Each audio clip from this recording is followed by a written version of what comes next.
سیاہ عورت۔ جیل کی سیاہ ظالم سلاخوں میں اسے اپنا دم گھٹتا محسوس ہو رہا تھا۔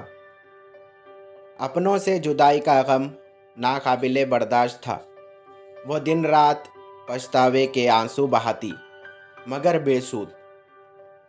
گزرا وقت کبھی اس کے ہاتھ نہ آ سکتا تھا، بلکہ پردہ عسکرین کی مانند اس کے سامنے تمام منظر چلنے لگتے۔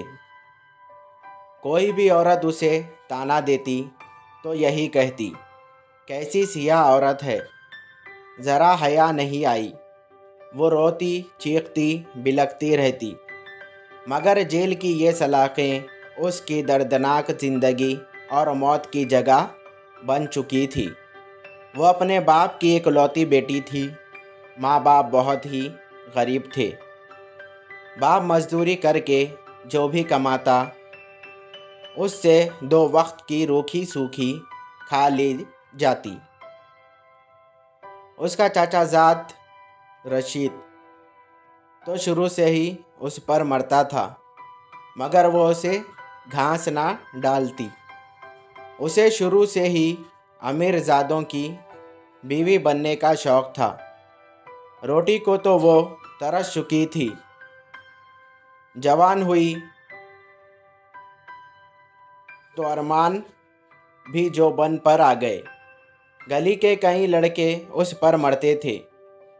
بے حس حسین تھی، اسے لیے غرور بھی کرتی۔ جلد ہی اس نے ایک ادھ لڑکے سے بات کرنے کے بعد کھانا منگوانا شروع کر دیے۔ وہ اپنی عزت کی حدود کو جانتی تھی، مگر اس کا مقصد صرف باہر کی دنیا گھومنا اور کھیلنا کھانا پینا تھا۔ باپ کو اس کے حالات کا علم ہوا تو اس نے زبردستی چاچا زاد رشید سے نکاح پڑھوا دیا۔ اب وہ رشید کی بیوی بن کر اس کے گھر رہتی۔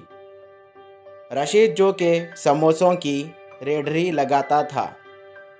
شادی کے شروع میں تو وہ اچھا خاصا کھلاتا رہا، مگر آہستہ آہستہ وہ بھی پرانے دن آنے شروع ہو گئے، جب وہ بھوک سے بے حال ہوا کرتی تھی۔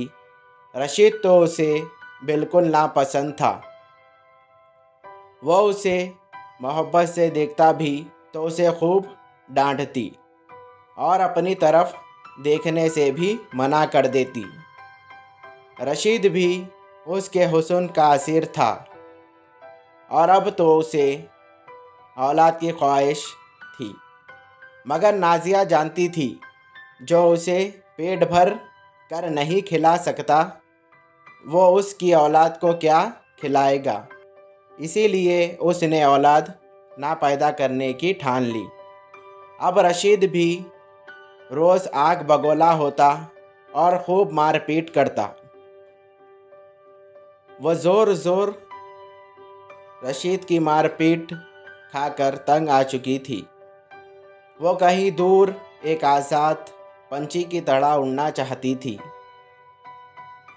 وہ اس ظلم سے نجات بھی حاصل کرنا سکتی، کیونکہ جانتی تھی وہ والدین کے گھر واپس بھی نہیں جا سکتی، کیونکہ وہاں فاقوں کے طوفان منڈلا رہے تھے۔ وہ خود سے تنگ آ گئی۔ کبھی کبھی دل کرتا خود کو ختم کر لے، لیکن پھر وہ چاہ کر بھی کچھ نہ کر سکتی۔ رشید کا چھوٹا بھائی یعنی اس کا دیور بشیر، جو شہر کی فیکٹری میں کام کرتا تھا، اکثر ان کے گھر آتا اور شہر کی بڑی بڑی باتیں کرتا، تو نازیہ کا دل چاہتا وہ بھی شہر جائے، اس کے پاس ڈھیروں پیسے ہو اور پھر وہ ملکہ بن کے راج کرے۔ وہ جانتی تھی رشید کے پاس بھی اپنا گھر ہے، سونا موجود ہے اور بہت ساری رقم جمع کر چکا ہے، مگر پھر بھی وہ ان سب تک रसाई हासिल ना कर सकी थी। उसने रशीद के छोटे भाई को ही जुल्फ़ों का असीर बनाने की कोशिश की। जल्द ही वो उस खेल में कामयाब हो गई। रशीद की रेडरी पर काम करने वाला मुलाजिम अफजल भी उसके हुस्न का दीवाना था।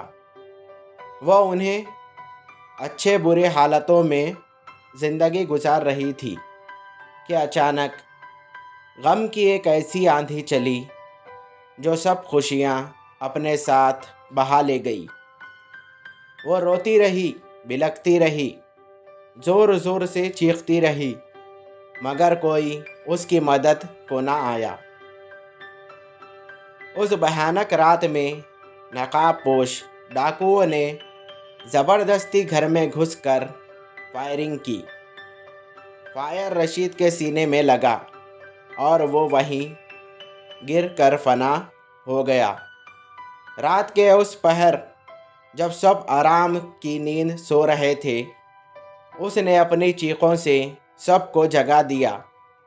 उसकी दर्दनाक चीखों से हर कोई गम में मुब्तला होता नज़र आया। घर, जेवर और बाकी पैसे सब उसके नाम हो गए। वो सारा दिन शौहर की याद में रोती रहती, फिर जल्द ही शहर छोड़कर कहीं दूर जा बसी। शायद अपने ख्वाबों के शहर, जहाँ उसे कोई रोक टोक ना थी, जहाँ वो अपनी मर्ज़ी से ज़िंदगी गुजार सकती थी, जहाँ वो अपनी मर्ज़ी से अपने महबूब के सरगोशी में जी सकती थी। लेकिन कभी कभी चीख उठती। रोज़ रात को सोते हुए उसका ज़मीर उसे बेचैन होकर कचवा के कर पुकारता, मगर फिर वो ख़यालात को झटक कर सो जाती। शहर में आकर उसने महबूब को भी छोड़ दिया और अब वो नए कामों में मुलव्विस हो गई। शराब नौशी, हसीन रातें उसकी ज़िंदगी का महबूर बन चुके थे। वो इन काले धंधों में रोज़ मुँह काला करती और फिर थक हार कर सो जाती।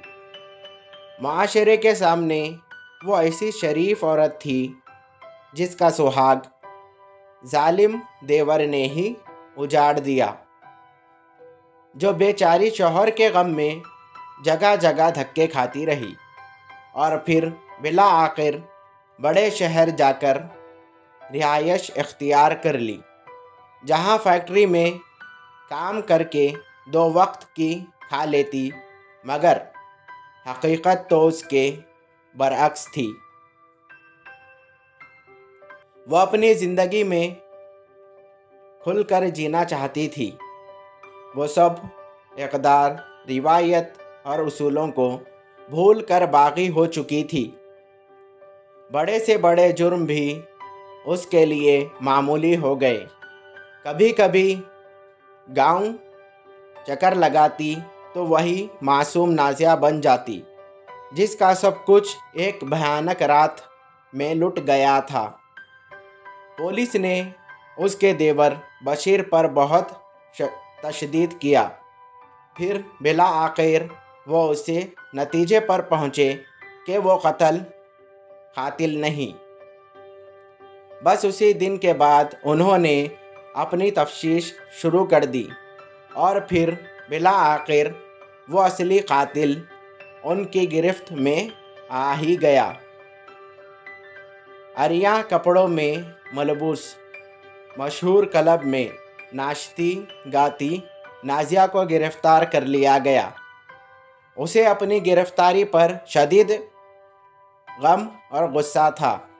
वो जानती थी कि उसका ये राज भी कोई ना जान पाएगा, मगर फिर उसकी गिरफ़्तारी ने साबित कर दिया था कि पुलिस आखिर पुलिस है।